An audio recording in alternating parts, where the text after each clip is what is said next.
पाकिस्तानी फौज का कहना है कि उन्होंने पाकिस्तानी एयर बेसिस पर हुए हमलों का जवाब दिया है और हफ्ते की सुबह उन्होंने इंडिया के खिलाफ जवाबी कार्रवाई का आगाज कर दिया है और इस ऑपरेशन का नाम बिन्यान अल-मरसूस रखा गया है। गुज़िश्ता रात सुबह पंजाब के शहर रावलपिंडी समेत मुतअद्दिद इलाकों में धमाकों की आवाज़ें सुनी गई थी। उसके कुछ देर बाद पाकिस्तानी फौज के शोबा तलकात आमा के सरबराह लेफ्टिनेंट जनरल अहमद शरीफ चौधरी ने दावा किया कि जुमे और हफ्ते की दरमियानी शब इंडिया ने फिजाई हमलों के दौरान फिजा से ज़मीन पर मार करने वाले मिसाइलों के जरिए रावलपिंडी के नूर खान एयरबेस, शोरकोट एयरबेस और मुरीद एयरबेस को निशाना बनाने की कोशिश की।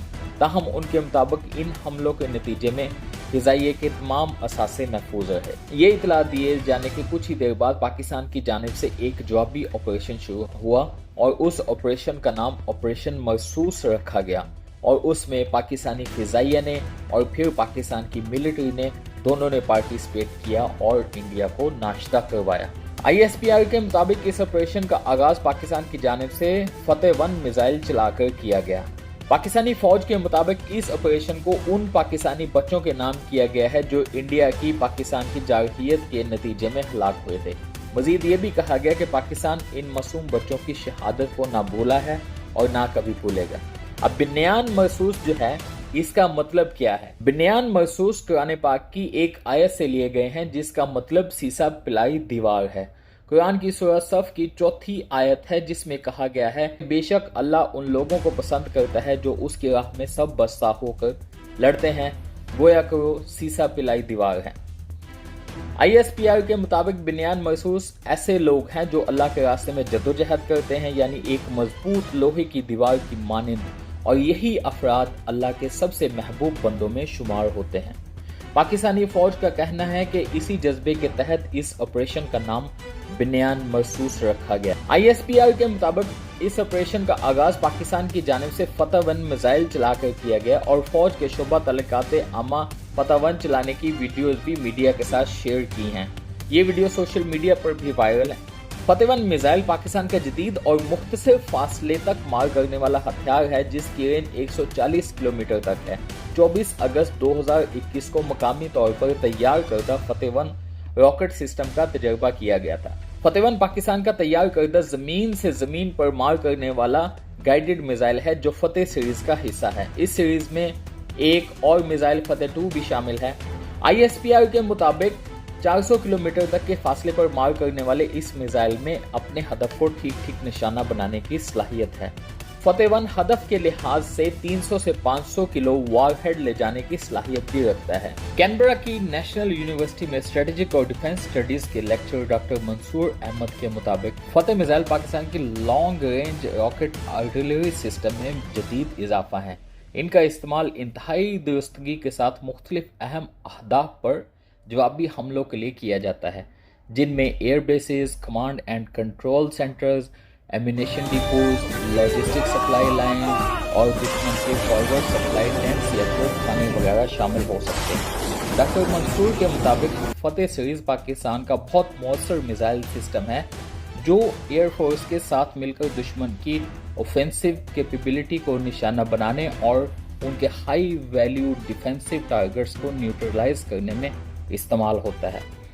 उन्होंने बताया कि इस मिसाइल की सबसे अहम खूबी ये है कि आप इन मिसाइलों को दुश्मन के दिफाई निज़ाम की हदूद से बाहर स्टैंड ऑफ रेंज से फायर कर सकते हैं। इन मिसाइलों में शूट एंड स्पूट की सलाहियत मौजूद है, यानी फायर करने के बाद फौरन ये अपनी जगह बदल सकते हैं। इसी वजह से ये दुश्मन के जवाबी गोलाबारी से महफूज रहते हैं क्योंकि इनका मकाम फौरी तौर पर तब्दील हो जाता है, लिहाजा इन्हें निशाना बनाना या रोकना बहुत मुश्किल काम होता है। पाकिस्तान ने फतेह सीरीज के ground launch artillery rocket system का इस्तेमाल किया है जो कि अमेरिकी high mobility artillery rocket system से मुशाबा हैं और जिन्हें यूक्रेन में इंतहाई दुरुस्तगी के साथ इस्तेमाल किया जा रहा है।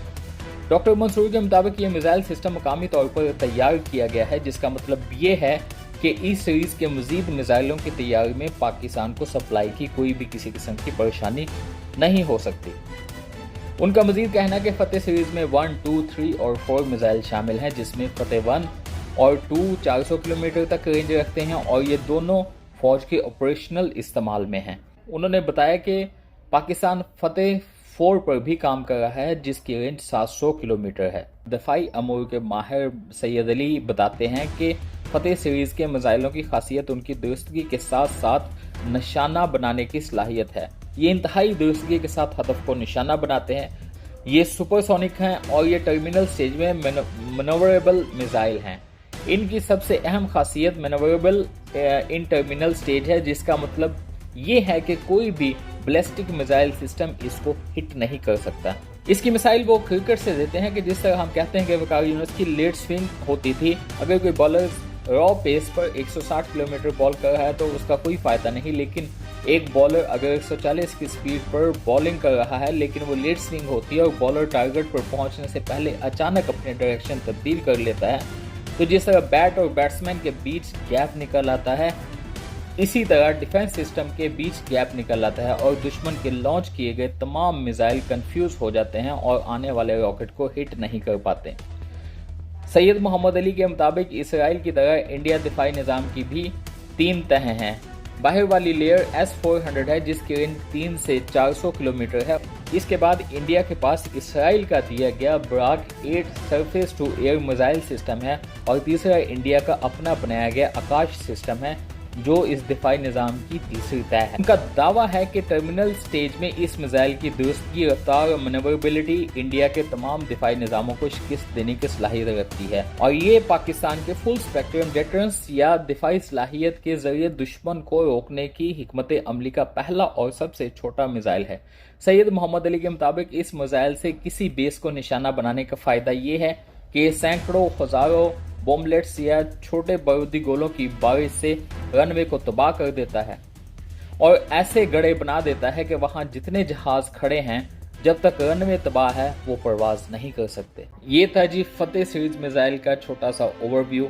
हम तो ये चाहते हैं कि ये मिसाइल कभी इस्तेमाल ही ना हो, ये जितनी भी हमारी आर्टिलरी है, जितनी भी एम्यूनेशन है, ये कभी इस्तेमाल ही ना हो और ये दुनिया जो है अमन का खिता बना रहे, अमन का गहवारा बना रहे और सब लोग एक दूसरे के साथ मोहब्बत और सुलह गानगत के साथ पेश आते रहें, क्योंकि चाहे बॉर्डर के इधर या फिर बॉर्डर के इधर जो भी है, इंसान बसते हैं और एंड ऑफ द डे इंसानों का कत्लेआम होता है, इंसानों की मासूम इंसानों की जाने जाती हैं।